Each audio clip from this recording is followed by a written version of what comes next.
Good morning, it's Sunday and I've just woken up actually. I had a little bit of a lie-in. It's 9:05 at the moment. I haven't quite decided what I'm doing with my day yet, but my boyfriend is coming over at about 2. He said he needs to do some shopping. I said, oh, can I do your shopping for you and film it for the other channel? And he said, oh yeah, okay. So I'm going to do that later this afternoon. He also would like to go for a walk. Other than that, I'm not quite sure. I've got some just desky bits to do this morning. I know it's a Sunday. Yeah, I'm trying to take a bit more time off, but I'm urged to get on with things, you know. So I'll have a little stint of that anyway, then maybe I'll do some puzzle or something fun, try and do something fun on my Sunday.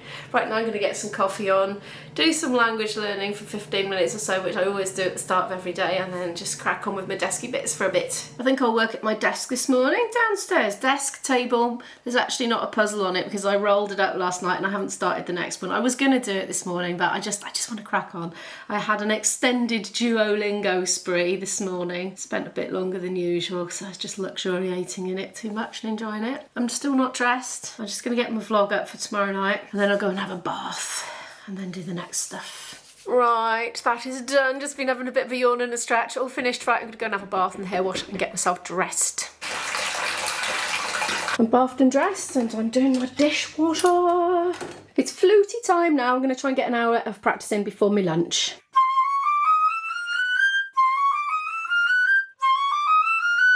Funny, there's certain passages, if I'm concentrating, I can play them perfectly and like focusing on that particular movement of fingers or whatever.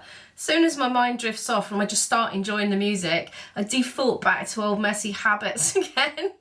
Not often that I play up there anyway, up that high, but you know, I like to keep on top of the technique if I can. It's drifted a bit basically from not practicing for a month. I've identified the specific part. It's going from one note to another, one specific one to another. See, when you're practicing, basically you work out what bits are going all fluffed up and messy and out of time or whatever, and you sort of narrow it right down and down and down and work out what exactly is it? Is it one particular finger that's coming up slightly slowly? Is maybe one going down too soon or too late? And you micro-analyse it, you know, and then you micro-adjust according to the results of your micro-analysation. This is how one teaches oneself, basically. Slow it right down. You can't do it fast. You have to really slow it right down. If there's a bit of a messy passage that you're fluffing the timing on, or it's not quite in tune or whatever, just really slow it down, really, like it's like getting a magnifying glass on it, you know, and then you can practice it really, really slowly. And I don't know, I think you're reforming neural networks or something like that, and it's just retraining you to do it. But I find little and often is what works. Like just one practice on it, forget it. You're just going to default back to what you did previously. So little and often, and target it. Maybe write it down on your practice schedule, your practice list of things you're working on at the moment. Because I haven't practiced for a month, things have slipped just a tiny bit. I mean, most people probably wouldn't notice, but I notice.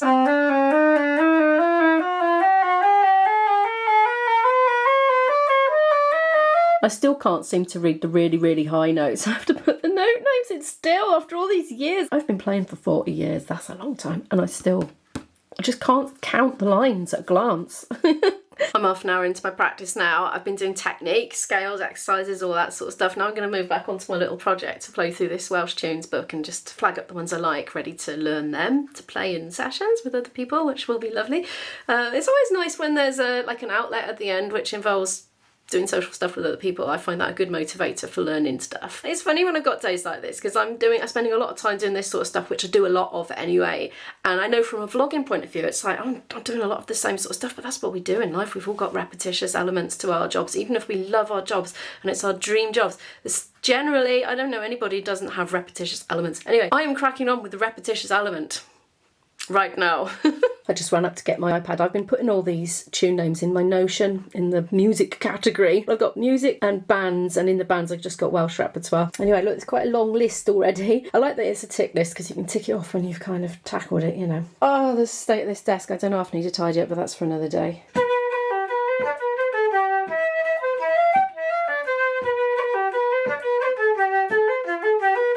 It's dinner time, the sequel, well, lunchtime actually. Dinner or lunch, depending on what time of day you think lunch or dinner is. It's afternoon anyway, it's 1:30. I found some soybeans in the freezer, so that can be my source of protein. I have one more packet of noodles to use up. They were the like reduced to clear ones.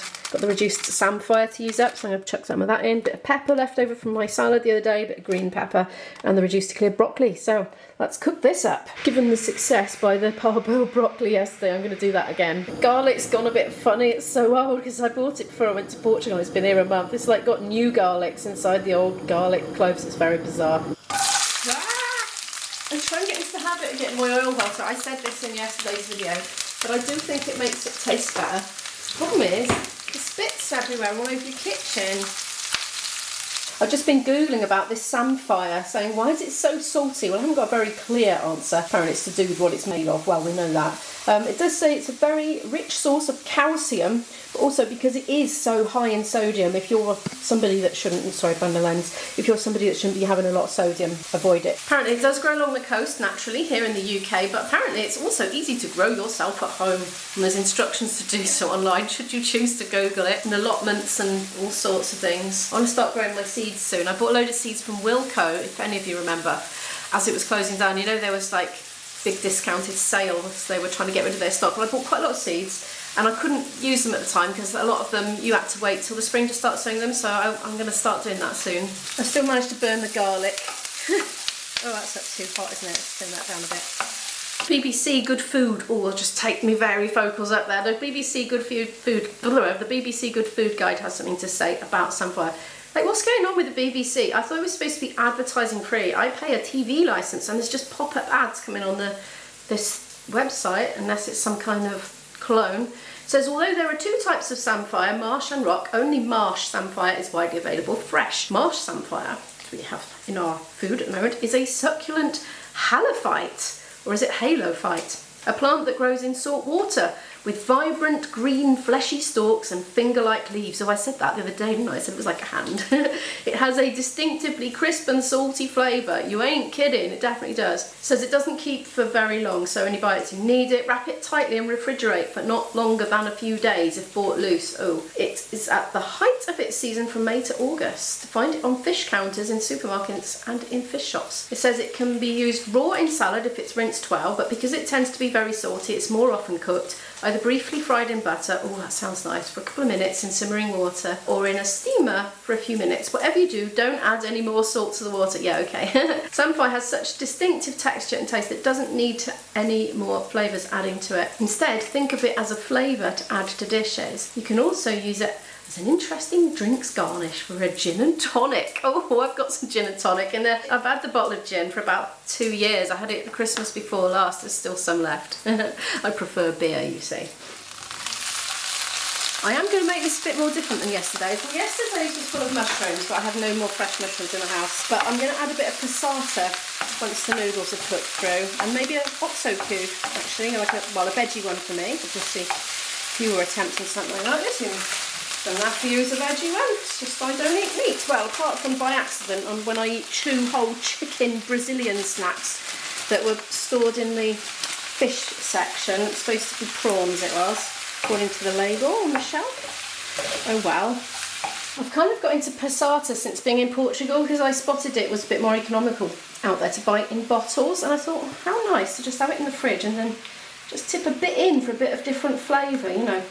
I don't know if I've ever had noodles with tomatoey jollop before, but I quite fancy it. Let's give it a go. Should we have a bit more?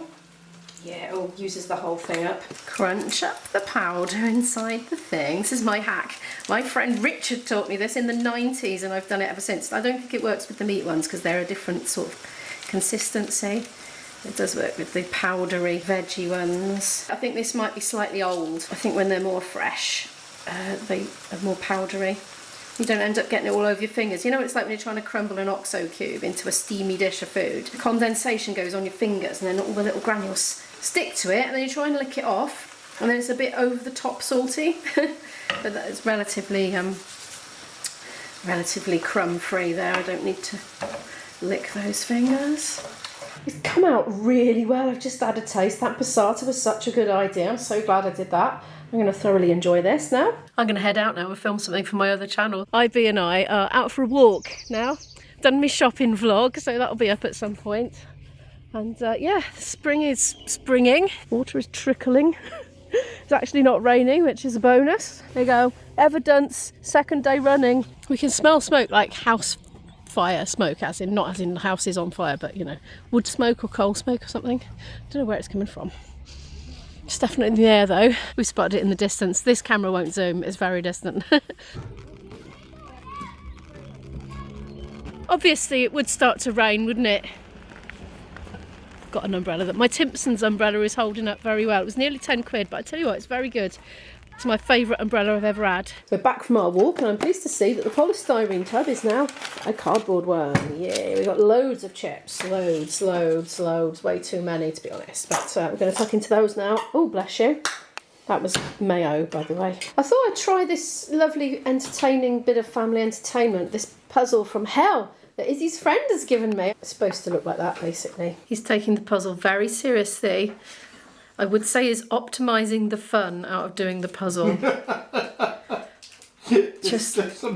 can't film it without getting you in. It's just a methodical approach. Yeah, he's taking a very boring approach. Sockets and arms with it. It's like, right, now we're going to sort this out. It's sorting and sub-sorting and yeah. You know this is the correct way. Sometime later, we're both still here. Apparently, I have a very haphazard method, but I present the girls' side. Can we show the boys' side? Somebody's having a little spot of bother, aren't we, IB? And we've been having little tantrums. So I'm just going to have a little break and make a cup of coffee or tea to let him catch up for a minute. With my haphazard trial and error method. He's using cold hard logic. As you can see, things are getting very serious now. We've improvised an angle poised selfie lamp to light up the puzzle board so you can see the colour gradients more clearly. And I'm making tea and coffee. He's gone. This is the state of affairs now. He's been cursing. Oh, this angle poised selfie lamp is kind of handy for vlogging. It's usually quite hard to light up this particular area. Anyway, thank you so much for watching today's video. Do feel free to give it a like if you liked it, and also to click on this playlist here if you would like to watch any more videos from me, and I'll see you in the next video. Bye!